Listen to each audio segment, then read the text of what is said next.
Bienvenue dans ce module dédié à la communication dans Nation Builder. Communiquer efficacement avec vos sympathisants est l'un des moyens les plus importants pour les amener à passer à l'action.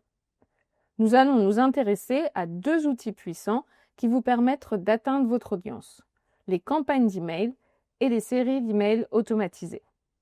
Chacune a son utilité spécifique et utilisées ensemble, elles vous aident à développer un programme de communication performant afin de renforcer les relations avec votre communauté et de l'encourager à passer à l'action. Voyons cela ensemble tout de suite dans votre panneau de contrôle. Nous allons nous intéresser à deux outils puissants de Nation Builder qui vous permettent d'atteindre votre audience, les campagnes d'email et les séries d'emails automatisées. Chacune a son utilité spécifique et utilisées ensemble, elles vous aident à développer un programme de communication performant afin de renforcer les relations avec votre communauté et de l'encourager à passer à l'action. Commençons par les diffuseurs qui se trouvent sous cet onglet Communication ici. Si je clique, je vois un menu déroulant me proposant différents noms de diffuseurs. Un diffuseur correspond à la personne ou à l'entité que vous utilisez pour communiquer avec vos sympathisants. Il est recommandé d'en configurer au moins un par type de communication afin que vos messages soient clairs et cohérents. Par exemple, vous pourriez créer un diffuseur pour votre directeur exécutif pour des annonces officielles et un diffuseur pour votre responsable des bénévoles. Cela permet de personnaliser votre communication et d'indiquer clairement à vos contacts de qui provient le message. Cliquons sur ce diffuseur, par exemple. Nous arrivons d'abord sur le tableau de bord qui affiche principalement un fil d'activité.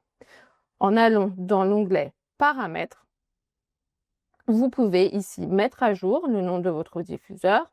Vous pouvez sélectionner qui peut envoyer des emails à partir de ce diffuseur et peut-être le restreindre à une personne en particulier ou à un ensemble de permissions en particulier. En cliquant sur Email ici, vous pourrez configurer, si vous le souhaitez, la possibilité de recevoir des emails entrant à cette adresse. Auquel cas, vous pourrez également désigner un interlocuteur principal pour toutes les personnes qui vous enverraient des emails qui n'en auraient pas, leur ajouter un tag et les ajouter à un parcours. Revenons à l'onglet Email ici, qui nous permet de visualiser toute votre campagne d'email, que ce soit des campagnes d'email en cours de création, des campagnes d'email qui ont déjà été envoyées ou des campagnes d'email qui sont programmées. Cette colonne ici vous indiquera le statut correspondant à chaque email. Vous retrouverez dans cet onglet l'ensemble des statistiques liées à vos envois d'email. Vous retrouverez le nombre de personnes à qui cela a été envoyé. Parmi ces personnes, combien ont ouvert, combien ont cliqué et peut-être même combien ont effectué des dons à partir d'un lien contenu dans cet email sur une page de dons Nation Builder. Vous pouvez retrouver aussi le nombre de personnes qui se seraient désabonnées, les emails rejetés, donc les rebonds, les emails invalides qui seront automatiquement marqués comme ne pouvant plus être contactés, ainsi que les spams, même chose, seront automatiquement désinscrits de vos communications. Découvrons maintenant comment créer une campagne d'email. Pour cela, vous allez cliquer sur le bouton « Nouvelle campagne d'email ». L'éditeur d'email va s'ouvrir dans un tout premier onglet qui vous permet de sélectionner votre thème. Vous pouvez sélectionner un thème d'email parmi les thèmes par défaut de Nation Builder, dont certains sont en glisser-déposer, drag and drop, qui vous permettent de les personnaliser très facilement, et d'autres plus classiques utilisent le langage HTML si vous êtes plus familier avec ce langage. Vous pouvez également créer un thème personnalisé en créant un email à votre image que vous pouvez ensuite sauvegarder. Pour les besoins de notre formation, nous allons utiliser un email qui a déjà été créé et pré-rempli afin de gagner du temps. Nous voici ici dans le processus de création d'un email pour encourager notre communauté à signer une pétition. Ici, nous avons sélectionné le thème simple. Nous pouvons ensuite cliquer sur sauvegarder et poursuivre. Dans l'onglet paramètres, vous allez être amené à entrer un certain nombre d'informations, notamment le nom, le slug qui est l'identifiant unique et la description de votre campagne d'email. Toutes ces informations sont uniquement à visée interne. Elles ne seront pas visibles par votre audience, mais sont simplement là pour vous aider et à vous souvenir d'à quoi correspondent vos campagnes d'email. Vous avez ensuite ici la possibilité de sélectionner et de modifier le nom de votre diffuseur, c'est-à-dire le nom qui s'affichera comme l'envoyeur de votre campagne d'email. Ici, par exemple, nous pourrions changer Laura de Tous avec Marianne en Laura, coordinatrice bénévole. Ici, nous voyons que nous avons la possibilité d'entrer l'objet et de lui associer une variante. Cela nous permettra de faire des tests A/B et de voir quelle version est plus performante. Ici, l'objet A, urgent signer notre pétition, et l'objet B, aidez-nous à sauver le théâtre. Mais vous pouvez décider aussi de ne pas ajouter de variante et d'avoir un objet unique comme ceci. Enfin, le texte d'aperçu apparaîtra dans la boîte de réception de votre destinataire, juste en dessous de la ligne d'objet. Cela permet de donner une idée plus précise du contenu de l'email et de donner envie de le lire. Enfin, ici, vous pouvez aussi activer une option pour pré-remplir les formulaires dont vous aurez inclus les liens dans votre email, ce qui vous permet de limiter la friction et d'augmenter les taux de réponse. Lorsque le destinataire va cliquer sur un lien dans votre email et être redirigé vers une page Nation Builder, son nom, son prénom, son email, si vous les avez déjà dans votre base de données, seront pré-remplis.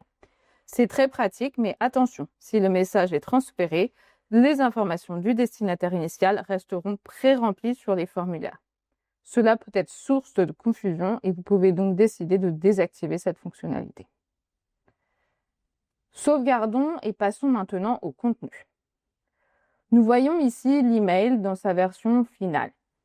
Il est composé de différents blocs que nous pouvons réorganiser à notre guise et aussi éditer en cliquant simplement dessus. Ici, nous retrouvons ce qu'on appelle une variable liquide. C'est un petit bout de code qui nous permet d'afficher pour le destinataire des informations que nous aurions dans notre base de données et qui permettent de personnaliser cet email. Ici, cela nous permet d'afficher le prénom de la personne et si nous n'avons pas le prénom, d'afficher ami à la place. Si vous n'êtes pas familier avec les variables liquides, vous pouvez utiliser à la place ce qu'on appelle des champs intelligents ou des smart fields. Il vous suffit de cliquer ici sur Add et Smart Field. Vous aurez alors accès à une bibliothèque qui n'est pas traduite. Par exemple, vous pourriez afficher l'adresse complète du destinataire afin de leur demander de la confirmer. Vous pourriez aussi afficher le total des dons qu'ils ont effectués ou le dernier montant qu'ils vous ont donné, par exemple. Cela permet de rendre l'email toujours plus pertinent. À chaque fois que vous faites une modification, assurez-vous de bien l'enregistrer. Ici, nous avons un module avec une image et du texte. Nous vous recommandons, en ce qui concerne l'image, de bien ajouter un texte alternatif et vous pouvez, si vous souhaitez également, ajouter une URL pour rendre cette image cliquable. C'est aussi une bonne pratique.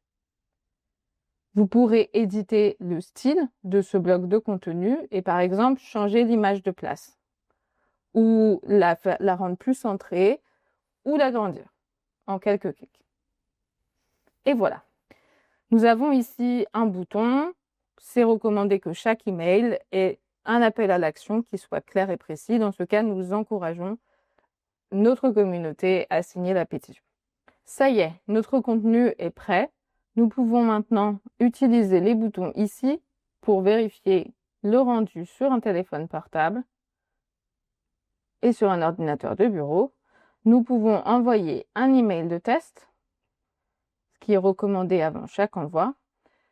Et nous pouvons également décider de sauvegarder cet email comme thème si nous voulons réutiliser son format et son contenu pour des campagnes ultérieures. Lorsque tout est prêt, nous allons sauvegarder et poursuivre. Ici, nous sommes dans l'étape de sélection des destinataires. Vous pourrez choisir votre audience en vous appuyant sur les différents outils de segmentation de Nation Builder que nous avons vus dans le module précédent. Par exemple, des personnes sur une liste spécifique, des personnes ayant un tag spécifique, ou bien la façon la plus courante est d'utiliser des personnes qui seraient incluses dans un filtre spécifique, un filtre lié à vos envois d'email. par exemple celui-ci. Vous pouvez mettre les destinataires à jour, cela vous donne le nombre de destinataires total. Si vous voyez que le nombre envoie à un nombre inférieur au nombre total de destinataires présents dans le filtre, cela veut dire que certains d'entre eux ne sont pas contactables par email. Et donc Nation Builder, automatiquement, vous empêche d'envoyer votre campagne d'email à des gens qui se seraient désinscrits et désabonnés. Vous avez également l'option d'envoyer à tous. Cela enverra votre email à toutes les personnes qui sont abonnées à vos communications dans votre base de données. Nous déconseillons absolument d'utiliser cette option puisque toutes vos campagnes d'email devraient être personnalisées et pertinentes pour les personnes qui les reçoivent. Il est très rare qu'une communication puisse s'appliquer à l'ensemble de votre base de données, des personnes qui vous ont rejoint hier à celles qui vous ont rejoint il y a plusieurs années. Il est recommandé d'avoir toujours différentes versions qui seront adaptées aux besoins de chaque membre de votre communauté. Passons à la dernière étape où nous allons pouvoir revoir notre email et l'envoyer ou le programmer. Ici, nous retrouvons les mêmes fonctionnalités que dans le contenu pour vérifier le format de l'email ou se renvoyer un test. On retrouve le texte d'aperçu ici, le nom du diffuseur ainsi que l'objet de l'email.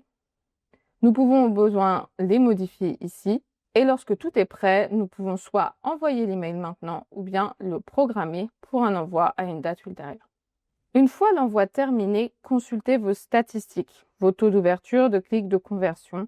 Analysez bien vos résultats pour améliorer vos prochains emails. Nous recommandons également de nettoyer vos rebonds entre deux envois et de contacter le support ou votre gestionnaire de compte si vous voyez vos performances email décliner fortement. Maintenant que nous avons vu comment envoyer des campagnes d'email, nous allons nous intéresser de plus près aux séries d'emails automatisées qui se trouvent dans le menu Automatisation. Les automatisations permettent d'envoyer une série d'emails programmés dans le temps selon des délais définis. Elles utilisent les données de votre base pour accompagner les sympathisants dans un parcours d'engagement afin qu'ils reçoivent le bon message au bon moment. Vous voyez ici la liste des automatisations existantes avec leur statut. Certaines sont rédigées, certaines sont en cours d'exécution et certaines sont terminées. Il est important de noter que vous pourrez modifier le contenu de vos emails après avoir lancé votre série, mais vous ne pourrez pas modifier les étapes, à savoir supprimer un délai ou un des emails contenus dans votre série. C'est pourquoi il est important de bien penser votre parcours en amont avant de lancer votre série. Lançons-nous justement et cliquons sur Nouvelle série. Ici, tout comme avec les campagnes d'email individuelles, nous sommes invités à donner un nom à notre série. Nous pouvons par exemple créer une série d'emails pour inviter notre communauté à participer à notre assemblée générale.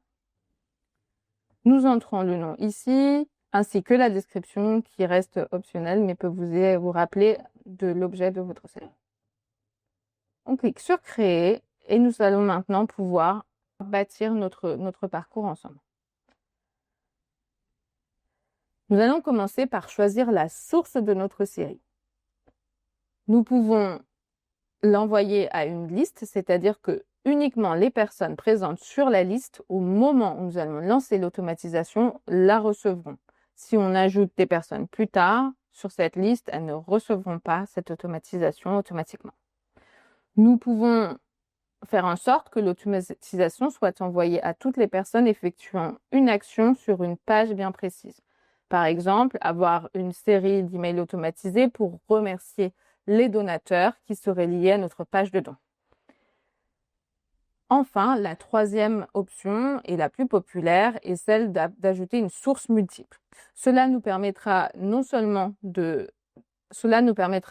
d'envoyer notre série à partir de différentes pages sur notre site web, mais aussi de l'envoyer manuellement à partir d'un filtre et du menu Action dans notre base de données à toutes les personnes qui n'auraient pas effectué d'action sur le site, mais qui doivent recevoir la série. C'est particulièrement utile pour les séries de bienvenue. Après avoir sélectionné cette option, nous poursuivons et nous allons pouvoir maintenant ajouter les différentes étapes de notre automatisation. Avant cela, je veux vous inviter à cliquer sur le petit bouton ici qui vous permettra, si vous le souhaitez, de restreindre l'enrôlement dans votre série. C'est-à-dire que vous pourrez exclure toute personne ayant un tag spécifique pour qu'elle ne reçoive pas votre série. Par exemple, vous pouvez exclure les larges donateurs, les membres du CA, de manière à ce qu'ils ne reçoivent pas votre série. Il est important de savoir aussi que si une personne a été enrôlée dans une série une fois et l'a reçue, elle ne pourra pas la recevoir une deuxième fois. Même si elle s'inscrit une deuxième fois sur la même page, elle ne la recevra pas de nouveau. Nous allons maintenant pouvoir commencer par ajouter des étapes. Nous avons l'option de soit ajouter un délai d'attente ou d'ajouter une action. Ici, nous allons commencer par une action qui sera programmer l'envoi d'un email. Nous retrouvons un menu assez similaire à celui de la création d'email dans l'onglet Communication que nous avons vu un peu plus tôt. Nous pouvons sélectionner le diffuseur, entrer le nom de l'email qui, une fois encore, est interne uniquement, ainsi que la description, et on retrouve bien ici le menu qui nous permet de décider si l'on veut pré-remplir avec les informations du destinataire ou non. Enfin, nous pouvons dupliquer une campagne d'email précédente pour gagner du temps. C'est ce que je vais faire ici. En sauvegardant, nous retrouvons le même menu que nous avions dans notre éditeur d'email un peu plus tôt, avec la sélection du thème, les paramètres, le contenu, la révision, et nous pouvons sauvegarder. Notre premier email est prêt. Nous pouvons maintenant ajouter une seconde étape, un délai d'attente.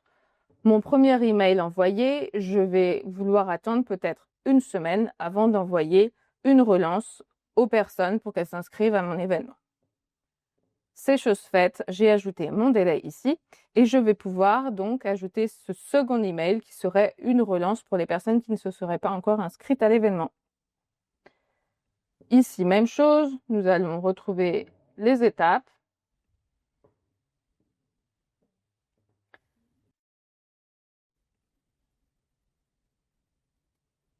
Et voici mon deuxième email qui a été ajouté et je peux répéter ces étapes autant de fois que nécessaire en ajoutant un délai puis un email, un délai puis un email. Avant de me lancer, il y a une dernière fonctionnalité dont je veux vous parler qui est particulièrement intéressante dans ce cas d'usage. Puisque nous sommes sur une série d'emails où l'on encourage notre communauté à s'inscrire à un événement, nous ne souhaitons pas que les relances soient envoyées à ceux qui se soient déjà inscrits. C'est pourquoi nous avons une fonctionnalité que l'on appelle conversion, qui nous permet de retirer les personnes de la série automatisée une fois qu'elles ont déjà effectué l'action que l'on recherchait, ici s'inscrire à un événement. Nous allons dans les paramètres, puis conversion, et ici nous pouvons entrer le nom de la conversion et sélectionner parmi les 4 types de conversion possibles, à savoir devenir un adhérent, faire un don, s'inscrire à un événement ou s'inscrire sur une page d'inscription. Ici, nous sélectionnons s'inscrire à un événement et nous allons sélectionner éventuellement un événement spécifique. Et ici, nous allons bien cliquer sur retirer les personnes de l'automatisation lorsqu'elles effectuent une conversion. Ainsi, aussitôt que les personnes s'inscriront participer à mon événement, elles ne recevront plus les emails suivants, peu importe où elles se trouvent dans le parcours de ma série d'emails automatisés. Et voilà, je reviens ici et je suis prête à lancer ma série d'emails. Maintenant que ma série est prête, il me reste une toute dernière étape, celle de configurer les différentes sources qui permettront à ma communauté de recevoir cette série.